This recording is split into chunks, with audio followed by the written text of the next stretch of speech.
Hello everyone. In this video, we are going to discuss UPSC relevant news from the Hindu.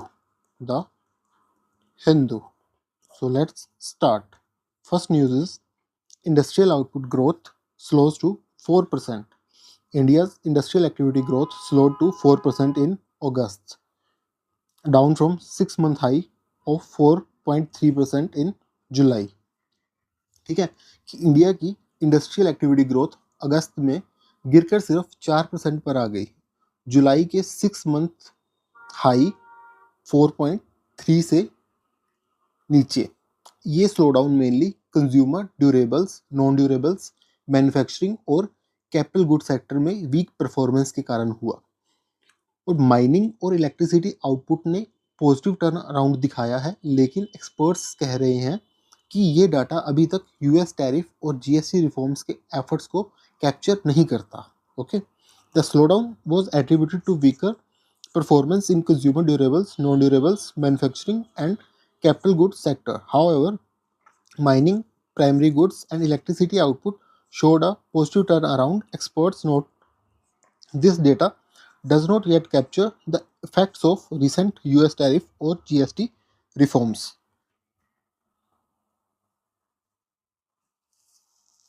Next news, Ladakh group reject talk with center. Ladakh के ले apex body और Kargil democratic alliance ने ministry of home affair के साथ talk reject कर दिए हैं.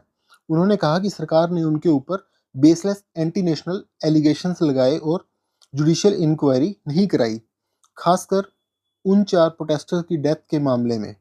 एक सीनियर जर्नलिस्ट जो बुलेट से इंजर्ड हुए थे अभी भी एम्स में रिकवर कर रहे हैं. ठीक है, तो लद्दाख मूवमेंट सेंटर के साथ ट्रस्ट गैप दिखाता है. डिमांड है स्टेटहुड और कॉन्स्टिट्यूशनल सेफगार्ड के लिए. द ले apex body and Kargil Democratic Alliance have called off talks with Ministry of Home Affairs. The group cited baseless allegations of being anti-national and government failure to order a judicial inquiry into the deaths of 4 protesters as primary reason for their decision. A senior journalist who was injured by a bullet is still recovering at AIIMS. Okay, Kerala Assembly resolution on electoral roll. Kerala Assembly ने election commission of India से कहा है कि proposed special intensive revision of electoral roll को रोक दिया जाए. उनका कहना है कि 2002 रोल्स को बेस डॉक्यूमेंट बनाने से कुछ कम्युनिटीज़ के वोटिंग राइट को नुकसान हो सकता है. ये एक एग्जाम्पल है state level pushback against electoral data reform. Integrity versus inclusion debate वापस सामने आ गई है. ठीक है, The Kerala Assembly unanimously passed a resolution urging the Election Commission of India to halt the proposed SIR of electoral roll. They expressed concern that using the 2002 roll as base document could harm the voting right of certain group. Okay, UP police have detained a close associate of cleric Takir Raja Khan in connection with the recent violence in Bareilly. Internet service in the area have been suspended for another day to prevent further unrest. Okay, not that much important. Karur stampede aftermath. So, Karur के TV के political rally में हुए stampede tragedy में अब तक 41 लोगों की मौत हो चुकी है. ये इंसिडेंट एक पॉलिटिकल इवेंट के दौरान हुआ जहां भीड़ पर कंट्रोल टूट गया और पैनिक के कारण भयानक स्टैम्पेड हो गया. पुलिस ने एक एफआईआर रजिस्टर की है जिसमें एलिगेशन है कि टीवी के ऑर्गेनाइजर्स ने जानबूझकर एक्टर विजय के अराइवल को डिले किया ताकि उनकी पॉलिटिकल स्ट्रेंथ दिखाई जा सके. इस डिले के चलते क्राउड ज़्यादा हो गई और ओवर क्राउडिंग से स्टैम्पेड हुआ. एफआईआर में टीवी के जनरल सेक्रेटरी बस्सी आनंद और कुछ अन्य अधिकारियों के नाम भी शामिल है. The death toll from the stampede at the TVK political rally has risen to 41. FIR registered by the police alleged the TVK organizers deliberately delayed actor Vijay arrival to showcase political strength, which led to overcrowding and the subsequent stampede. FIR named TVK General Secretary Bizit Anand and other official. Government का response क्या है? Tamil Nadu chief minister M.K. Stalin announced that the government will frame new rules and guidelines for holding public events after consultation with all political parties following the submission of Justice Aruna Jagasenna Commission report. Okay, तो तमिलनाडु के chief minister M.K. Stalin ने कहा है कि सरकार अब नए rules और गाइडलाइंस बनाएगी पब्लिक इवेंट्स के लिए। ये फ्रेमवर्क सभी पॉलिटिकल पार्टी से कंसल्ट करके बनाया जाएगा और ये जस्टिस अरुणा जगतसेन कमीशन की रिपोर्ट पर बेस्ड होगा। Okay, got it. अब इंटरनेशनल रिलेशन से रिलेटेड न्यूज़ देखते हैं। EU envoys raise Russia questions with India. European envoys ने इंडिया से कहा है कि वो अपनी रशिया के साथ स्ट्रेटेजिक पार्टनरशिप और EU के साथ डीपनिंग टाइज के बीच एक बैलेंस बनाए। EU एम्बेसडर ने कंसर्न दिखाया है इंडिया के रशियन ऑयल परचेज और जैपद 2025 मिलिट्री एक्सरसाइज में पार्टिसिपेशन पर। उन्होंने कहा कि इंडिया को यूक्रेन कॉन्फ्लिक्ट पर यूरोपियन कंसर्न के प्रति थोड़ा सेंसिटिव रहना चाहिए, लेकिन मिनिस्ट्री ऑफ एक्सटर्नल अफेयर्स ने इन कंसर्न्स को रिजेक्ट कर दिया, ये कहकर कि इंडिया अपने नेशनल जो इंटरेस्ट हैं उसके हिसाब से ही क्या लेता है, डिसीजन लेता है। This is what is written here that European envoys have urged India to square its strategic partnership with Russia with its goal of deepening ties with EU. The EU ambassador expressed concern over India's purchase of Russian oil and its participation in Japad 2025 military exercise. तो ये PT के लिए important हो जाएगा। Calling for sensitivity to European concerns regarding the conflict in Ukraine. The Ministry of External Affairs has previously rejected such criticism. Next is Canada lists Bishnoi gang as terrorist entity. Canada has officially listed the Bishnoi gang led by Lawrence Bishnoi as terrorist entity, citing its role in the creating a climate of fear and intimidation. The move targets the Canadian government for new power to counter terrorism. The gang is a transnational criminal organization operating from India with a presence in Canada. ठीक है, तो Lawrence Bishnoi जिनका हाथ सिद्धू मूसेवाला की हत्या में भी था और कई केसेस में आया है, तो उसको क्या हुआ है कि कनाडा ने अब क्या घोषित कर दिया, टेररिस्ट घोषित कर दिया है, जिसका बेस कहाँ पे है, इंडिया में है। तो मतलब इंडिया के लिए तो ये रिलेशंस भी खराब करेगा। ठीक है, कनाडा के साथ। India Bhutan rail connectivity. Indian government has announced 2 new railway links, तो ये इंपॉर्टेंट हो जाएगा। Bhutan Kokrajhar Gelephu, that is Assam, Banarhat Samtse, that is West Bengal. तो ये लोकेशंस याद रखना, Bhutan Kokrajhar, Gelephu Assam and Banarhat Samtse West Bengal. The project totaling 89 km will be developed at a cost of rupees 4,033 crore and aim to boost trade, tourism and economic growth for Bhutan. Okay. Economy and business. US tariff to have long-term impact.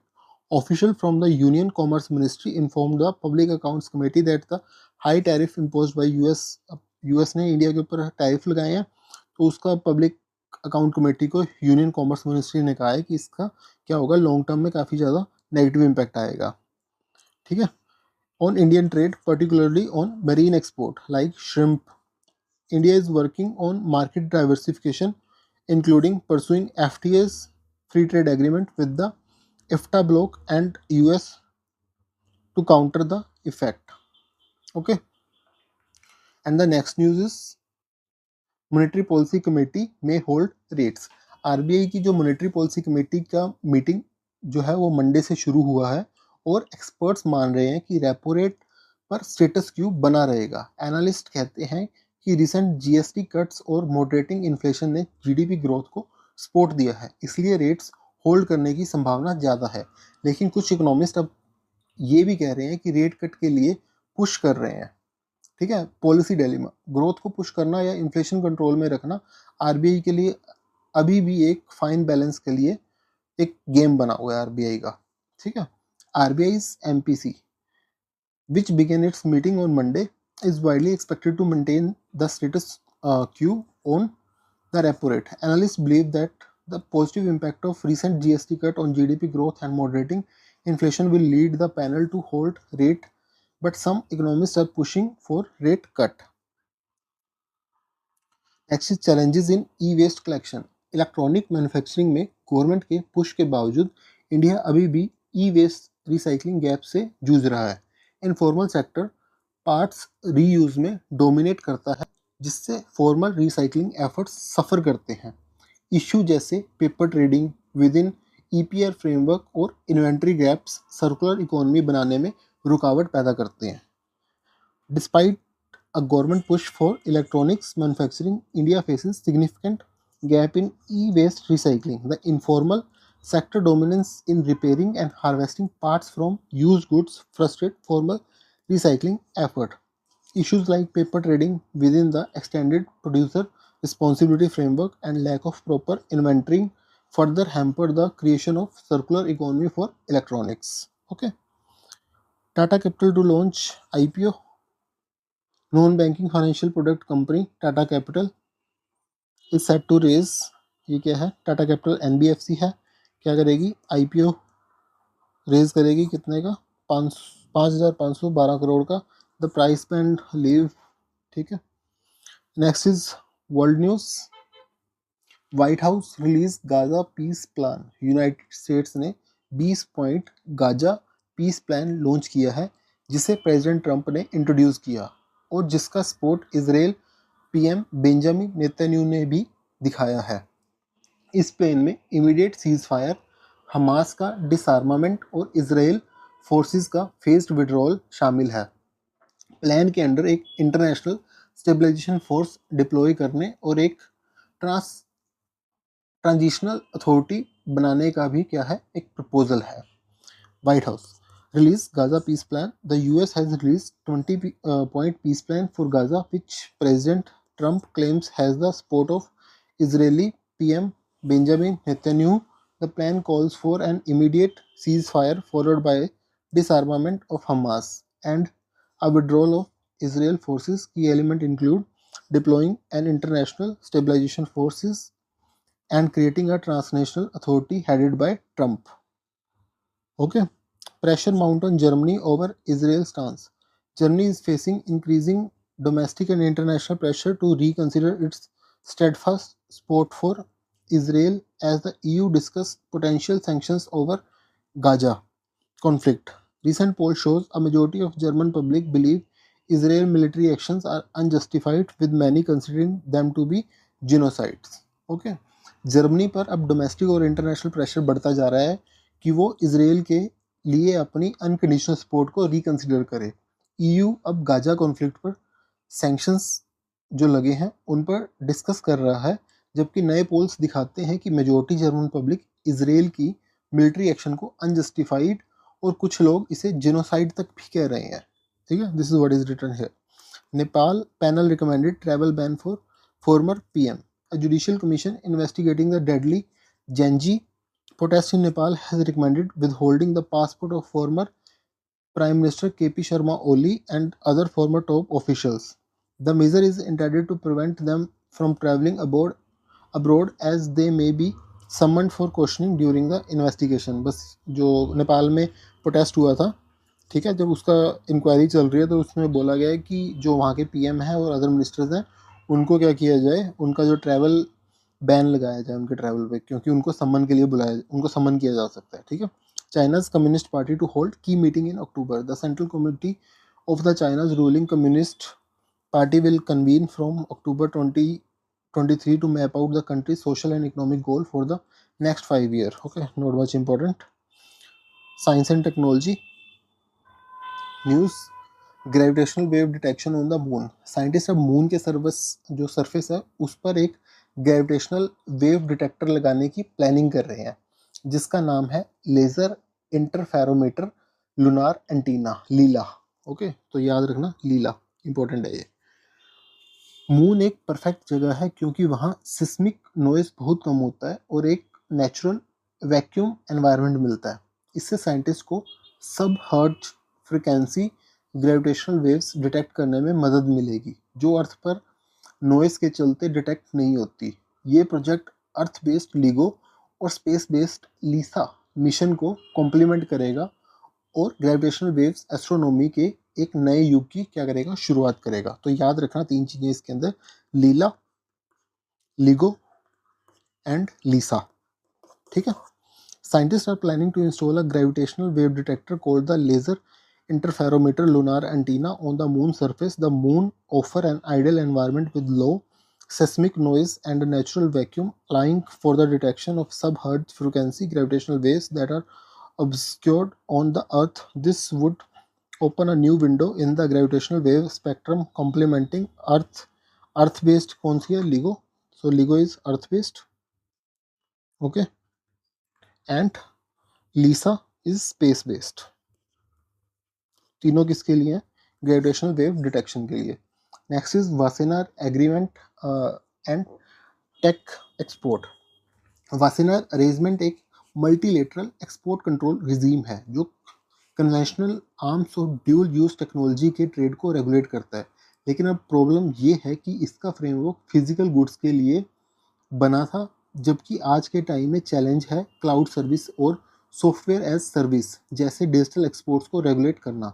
अब exports जो हैं वो demand कर रहे हैं कि arrangement को reform करके मास सर्विलेंस टूल्स और रिमोट एक्सेस टेक्नोलॉजीज को भी एक्सपोर्ट कंट्रोल के स्कोप में लाया जाए. So this is what is written here. The Wassenaar arrangement PT pointer is a multilateral export control regime for conventional arms and dual-use technologies. However, its framework conceived for physical goods struggle to regulate modern cloud services and software as a service, creating gray areas. There is growing need to reform the arrangement to include control on the services that enable mass surveillance and redefine exports to cover remote access to technology. Okay. So prelim pointer news summary for UPSC civil services. So इसमें क्या चीज़ है, वही चीज़ दोबारा से जो अभी हमने पढ़ी है उसी की समरी है. India EU Russia dynamics. India maintain strategic autonomy balancing tie with EU and Russia. Strategic partnership oil imports. Zapad 2025 military exercise. याद रखना किसके साथ है, रशिया के साथ. Military exercise by Russia, a major military exercise by Russia often involving allied nations. India's participation is noted. Okay. Bishnoi gang को क्या किया गया, कनाडा ने टेररिस्ट घोषित किया गया. India Bhutan rail connectivity, 2 new rail links, Kokrajhar Gelephu Assam and Banarhat Dantabari West Bengal. Okay.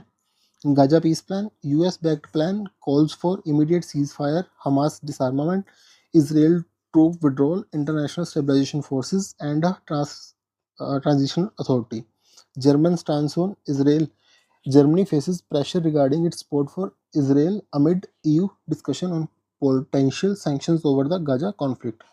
Nepal Janji protest. Judicial Commission investigating protest recommended legal action against the former Nepal Prime Minister KP Sharma Oli. China's communist party meeting. Central committee की meeting होगी to map out 14th 5-year plan. US tariff impacting Indian trade, particularly marine export. India's response include market diversification, pursuing free trade agreement with IFTA bloc and the UK. Monetary Policy Committee chaired by RBI Governor, responsible for setting the benchmark interest rate to maintain price stability. Repo rate, the rate at which RBI lend money to commercial bank, expecting to hold steady due to moderating inflation. E-waste management, challenges in India's e-waste recycling due to informal sector dominance, paper trading within the EPR framework, and improper inventory management, extended producer responsibility.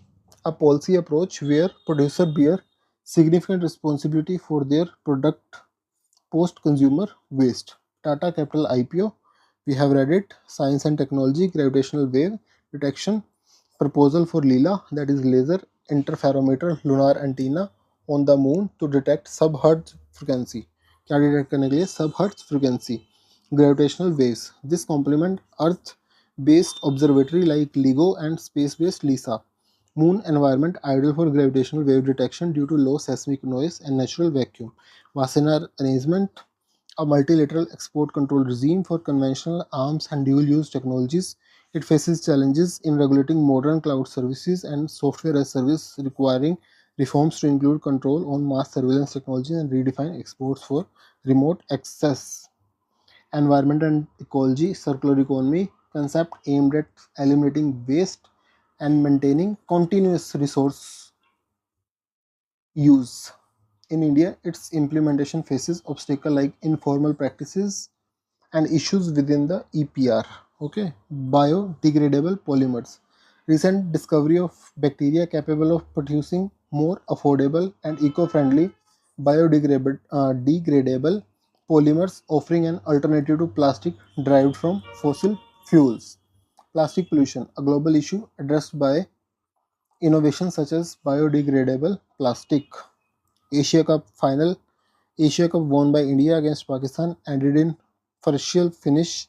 The India team was denied the winner trophy after refusing to accept it from ACC chairman Mohsin Naqvi, who is also Pakistan Interior Minister. In response, Naqvi had the trophy removed and the Indian team celebrated by lifting an imaginary trophy. BCCI planned to lodge a strong protest with the ICC. Okay, Women ODI World Cup. 13th edition of the Women ODI World Cup is set to begin in India with the host nation taking on Sri Lanka. ठीक है, तो ये कहाँ पे होगा? Is set to begin in India 13th.